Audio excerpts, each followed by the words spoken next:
A mother fought so hard to escape her killer that she dragged herself across an entire house, leaving a trail of her own blood.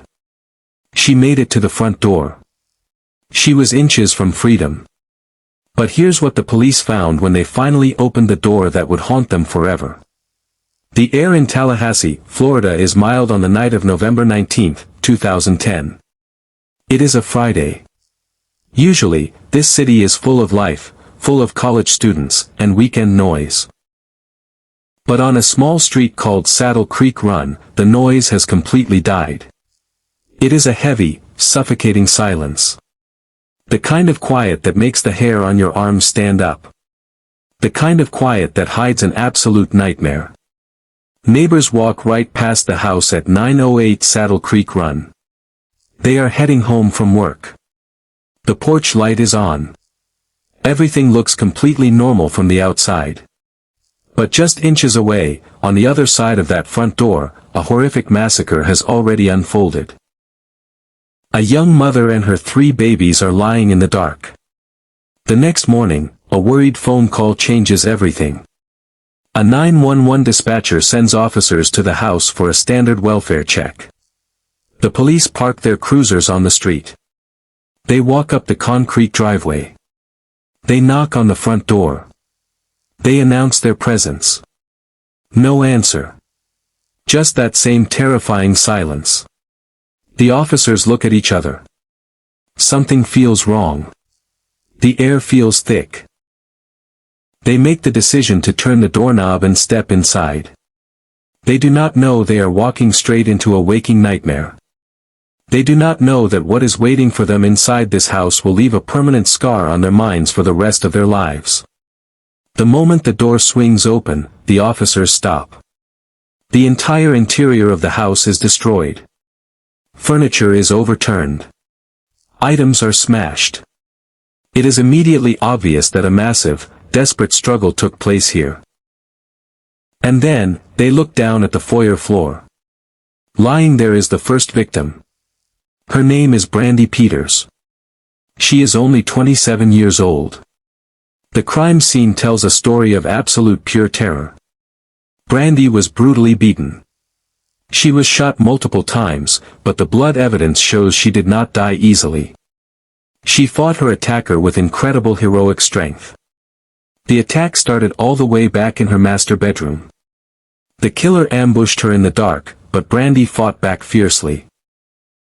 Brandy fought her way out of the bedroom, pushing through the agonizing pain. She dragged herself into the hallway. She made it all the way to the foyer. She was inches away from the front door. She was so close to escaping into the street. So close to calling for help.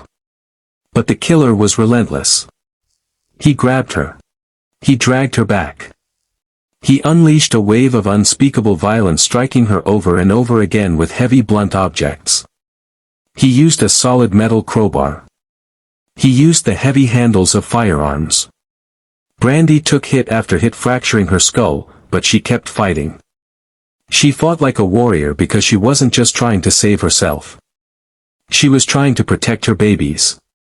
The officers step into the living room. The sight breaks their hearts. The living room looks completely normal.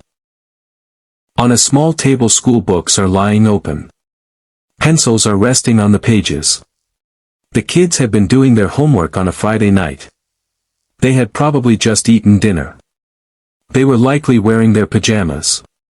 It was just an ordinary peaceful evening, completely shattered by a monster. The officers know Brandy has 3 children. They begin to search the rooms. They call out their names.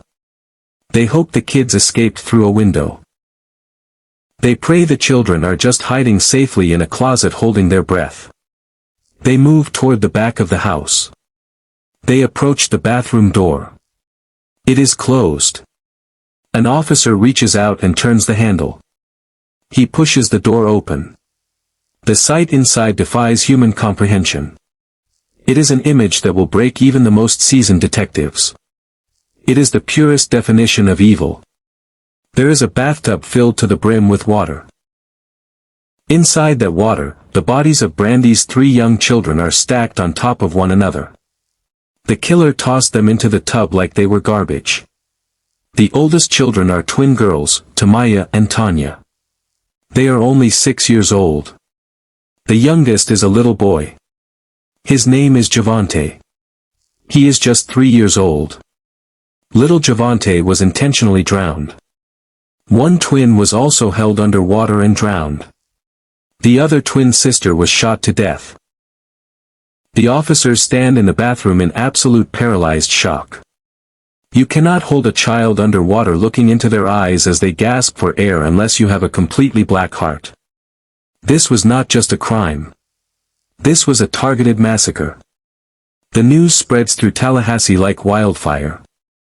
Detectives swarm the property. They find a telephone cord violently ripped out of the bedroom wall. The killer wanted to make sure nobody could call 911.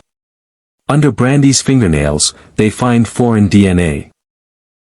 In her final moments, she scratched her attacker. She trapped his genetic code under her nails.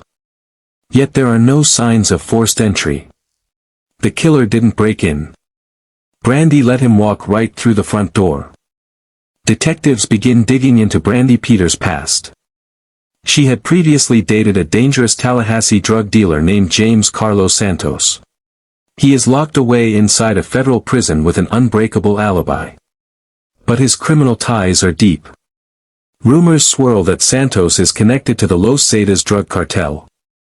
Inside Brandy's home, investigators find letters from Santos dated weeks before the murders. Written across one envelope are the words, "Death before dishonor." Santos contacts authorities from his prison cell with a shocking confession. He claims he ordered the execution of Brandy and her entire household. He says she was stealing cash and cocaine from the cartel. The DNA found under Brandy's fingernails links to a convicted drug smuggler living in Rome, Italy.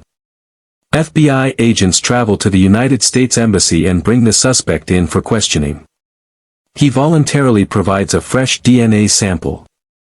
The lab results come back negative. The suspect is completely cleared. A forensic psychiatrist evaluates Santos and drops a bombshell. James Carlos Santos is a complete fraud. He has no real connections to the Los Zetas cartel. He has a history of claiming responsibility for crimes he had nothing to do with. He invented the cartel story to make himself look powerful in prison. Weeks of investigation evaporate into thin air. Police shift their focus to Henry Segura, Brandy's boyfriend and the biological father of little Javante. When detectives interview Henry, he laughs while discussing his dead toddler son. He has a solid alibi. His primary cell phone GPS places him at home all night. His wife confirms he never left. But Henry had a secret burner phone. The GPS data from that phone tells the true story. It shows him leaving his neighborhood, driving to Brandy's house, and staying there during the murders. Henry owed nearly $20,000 in child support. Brandy was threatening legal action. To erase the debt, both Brandy and Javante had to die. The twins were simply in the wrong place.